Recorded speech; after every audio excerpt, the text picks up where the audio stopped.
kanila. So, the realidad, that's the reality sa mundo na pinagagalawan natin. No? Pag hindi tayo, ang alerto din kasi yung diablo. Alerto din kasi yung kaaway. Pag-awayan kayo. Buluhin yung utak. Sabi mo, ang init na buhay na buluhin. Wala namang Ganun ang diablo. What we should do, Lord, in Jesus' name, I rebuke it na yung wala itong init ng ulo. Init na rin ang ulo, Lord, as in Jesus' name. Mag-pray mo, tanggalin mo ito, Lord. Ayaw ko na, kasi minsan bibig, yung tempered natin, yung init ng ulo, nakakaroon yung hindi magandang relasyon sa isa't isa, o nakakapagsalita ka ng hindi maganda. Ice cream. So you need to pray for it. You need to pray for it, no?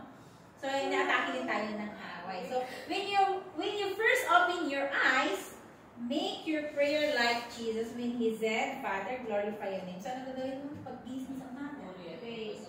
Pray. Thank you, Lord. Nagising pa ako. May buhay pa ako. Kaya salamat ako dito kay Paz. Nabuhay pa si Paz. Yeah. Si Paz.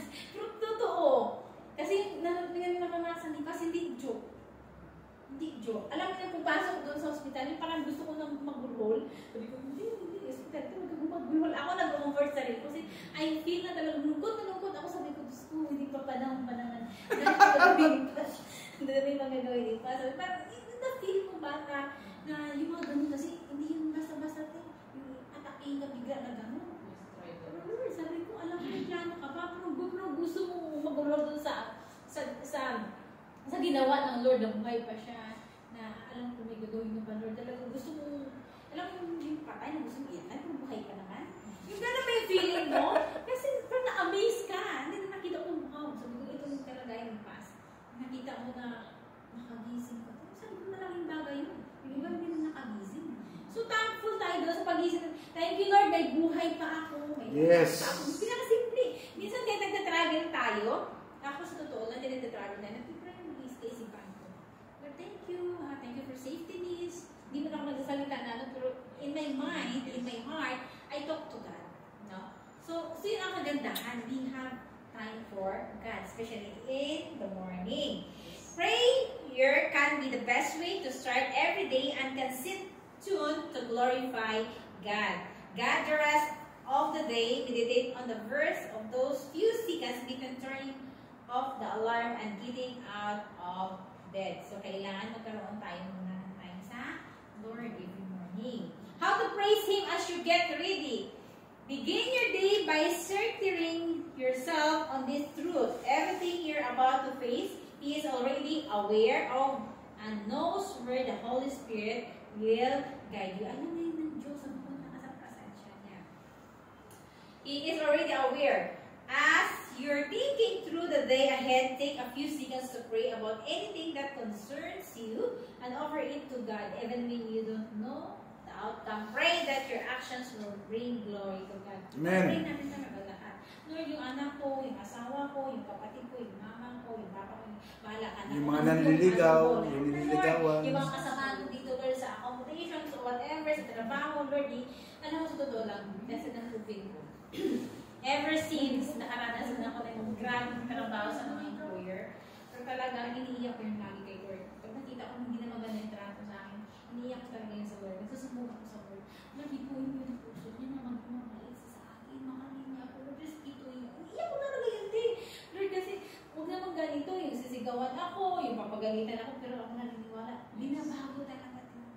Amen. Talaga. Hindi ako nag-ano sa mga kasama ko, but I keep praying and God, iniiyak ko. Doon ako nagsusumpong, Lord. Sinabihin naman ko, kahit alam naman ng Lord yun. Ganyan, saktan talaga kalubang ko. Talaga nagsusumpong ako. Parang bata ako sa presensya ng Diyos. Pero ako naniniwala na talagang powerful yung Lord. Amen. Even kami ni Kuya mo nag-asawa, grabe yung prayer namin sa isa't isa. Talagang, ako naniniwala na minsan, kulang lang tayo talaga ng ano sa Lord. Even our families, our girlfriends, boyfriends, our husband, wife, we need to spend time. Kailangan talaga magkaroon kayo ng prayer. Yun lang talaga yung nakakapag-karoon ng foundation sa family, yung prayer. Kasi pag wala naman ako. So we need to have a time. We need to have a time to praise the Lord. Especially this morning, what we should do is to praise and worship to our Lord. Bakit tayo nag-praise and worship? Para kanino? So that's why bagay na sasabi ko na kailangan natin mag-praise, mag-glory sa Lord, He deserved naman eh. He deserved naman eh. So, yun na lang yung time natin na magkakasat na. So, may mga sinasabi na, pwede naman hindi ako pumunta ng church, dito na lang ako mag-pray. We need each other. Ang natawag dahil, kailangan natin ng pagpapalakasan tayo. Nagkakamustahan tayo. Kasi kung ikaw na lang, hindi mo na nakikita yung kapwa mo. So, hindi ka na, parang hindi ka na na-inspire na, ganito na lang, okay na to. So, doon ka na lang. Doon ka na lang sa four corners. We need to encourage each and every one. We need to know the situation of everyone. Hindi ba pag meron ka nakakausap, gumagaan yung buhok mo. Meron ka nakakausap na tutulungan. Hindi. Kailangan natin yung fellowship. And in the presence of the Lord, kailangan talaga meron tayong hindi natin the best sa Lord. Kaya wala tayong instruments, we have to give the best to the Lord. Ganun lang na simple eh.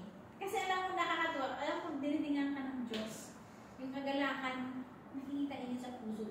Nakikita niya sa puso natin. So it rewarded later on, God, this is my faithful servant. So, hindi na natin pwedeng ibalik yung mga pagsusulit kung naranasan natin na pag-worship sa Lord.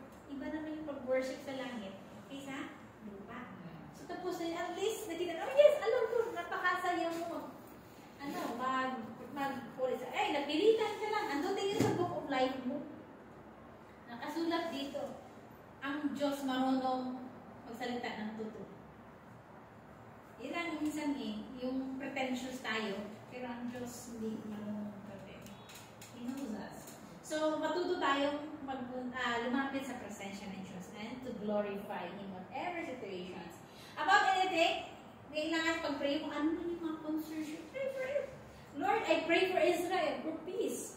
Kahit sabi mo, wala ka naman doon. Pray for it kasi nagkaroon ka ng concerns. Pray for Lord, yung economy ng Pilipinas. Bibigyan ka ng conviction ng Lord. Wait. Magugulat ka na lang. Ba't mag-pray ko pa ito? Hindi. You are part of it. Malaking bagay yun. Kahit hindi wala ka doon, naaamot mo sila through our prayers. And even when you don't know the outcome, just pray for it. Just give it to the Lord. And next sabi dito, give thanks at mealtime. Kahit yung kumain tayo. Marunong naman kayo pasalamat sa maganda pag kumain. Simple lang, Lord, thank you for this food. In Jesus' name, even it's simple. Or thank you, Lord, you provide mo yung pagkain namin. In Jesus' name, it's simple for that. Hindi na kailangan yung mahaba. No? So whether